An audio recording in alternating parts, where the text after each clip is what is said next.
IDFC first பேங்க்கும் federal பேங்க்கும் என்ன வித்தியாசம் அப்படின்னு சொல்லிட்டு பார்க்கலாம். இங்க மார்க்கெட் கேப்பை பொறுத்தவரை 2 கம்பெனியுமே ஒரே மாதிரி தான் வந்து இருக்கும். பட் ஆனா இங்க 2 பிசினஸ்மே வேற வேற மாதிரியான நோட்ல வந்து பார்த்தீங்கன்னா போயிட்டு இருக்காங்க. ஃபெடரல் பேங்கை பொறுத்தவரையில ஸ்லோ அண்ட் ஸ்டடியா போயிட்டு இருக்காங்க. ஐடிஎஃப்சி ஃபர்ஸ்ட் பேங்கை பொறுத்தவரை இங்க ஃபாஸ்ட் க்ரோயிங்கா வந்து இருக்காங்க. இந்த 2 கம்பெனியுமே நம்ம வந்து இன்வெஸ்ட்மெண்ட் வந்து பண்ணி வச்சிருப்போம். பட் ஆனா இப்போ இந்த 2 கம்பெனியோட டிஃபரன்ஸ் என்ன அப்படின்னு சொல்லிட்டு பார்க்கலாம். ஏன்னா ஒருத்தவங்க ஸ்லோ அண்ட் ஸ்டடி, பட் ஆனா இன்னொருத்தவங்க ஃபாஸ்டா வந்து மூவ் ஆயிட்டு இருக்காங்க. ஃபர்ஸ்டா வந்து பார்க்க போறது லோன் growth-உம் அண்ட் தென் மார்ஜின் growth-உம் வந்து பார்த்தோம் அப்படின்னா இங்க ஐடிஎஃப்சி ஃபர்ஸ்ட் பேங்க் தான் வந்து லீடிங்ல இருக்காங்க. எப்படி நம்ம சொல்றோம் அப்படின்னா 19% அவங்களோட லோன் புக் வந்து பாத்தீங்கன்னா இயர் ஆன் இயர்ல இன்க்ரீஸ் ஆயிட்டு இருக்கு. இதுவே நம்ம ஃபெடரல் பேங்க் கம்பேர் பண்ணும்போது 6% வந்து பாத்தீங்கன்னா இயர் ஆன் இயர்ல இன்க்ரீஸ் ஆயிட்டு இருக்கு. ஸோ 6%க்கும் 19% டிஃபரன்ஸ் வந்து இருக்கு. ஸோ அதே மாதிரி மார்ஜின்ஸ்ல வந்தாலுமே இதே மாதிரி இங்க ஐடிஎஃப்சி ஃபர்ஸ்ட் பேங்க் கொஞ்சம் லீட்ல இருக்காங்க.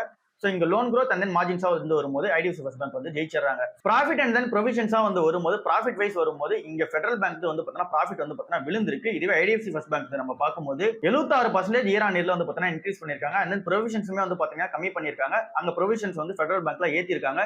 ஸோ ஐடிஎஃப்சி ஃபர்ஸ்ட் பேங்க் இங்கேயும் வந்து பாத்தீங்கன்னா லீடிங்கா தான் வந்து இருக்காங்க. எஃபிஷியன்சியாவும் ரிட்டர்ன்ஸாவும் வந்து பாத்தீங்கன்னா எந்த கம்பெனி மெயின்டைன் பண்றாங்க அப்படின்னா இங்க ROA அப்படின்னு சொல்லிட்டு சொல்லுவாங்க, ரிட்டர்ன் ஆன் அசெட்ஸ் அப்படின்னு சொல்லி சொல்லுவாங்க. ஸோ அந்த வயசு வந்து வரும்போது ஃபெடரல் பேங்க் வந்து பார்த்தீங்கன்னா 1% கிட்ட மெயின்டைன் பண்ணிட்டு இருக்காங்க. ஐடிஎஃப்சி ஃபர்ஸ்ட் பேங்க் வந்து பார்த்தீங்கன்னா 0.38% மெயின்டைன் பண்ணிட்டு இருக்காங்க. இதை நம்ம கம்பேரிட்டிவா பண்ணோம் அப்படின்னா ஹெச்டிஎஃப்சி பேங்கை கம்பேர் பண்ணும்போது அவங்களாம் வந்து பார்த்தீங்கன்னா 2% கிட்ட வந்து அந்த ROA வந்து பார்த்தீங்கன்னா வச்சிருக்காங்க. ஸோ இங்க அதுல பெட்டரா இருக்கிறது ஃபெடரல் பேங்கா தான் வந்து இருக்காங்க.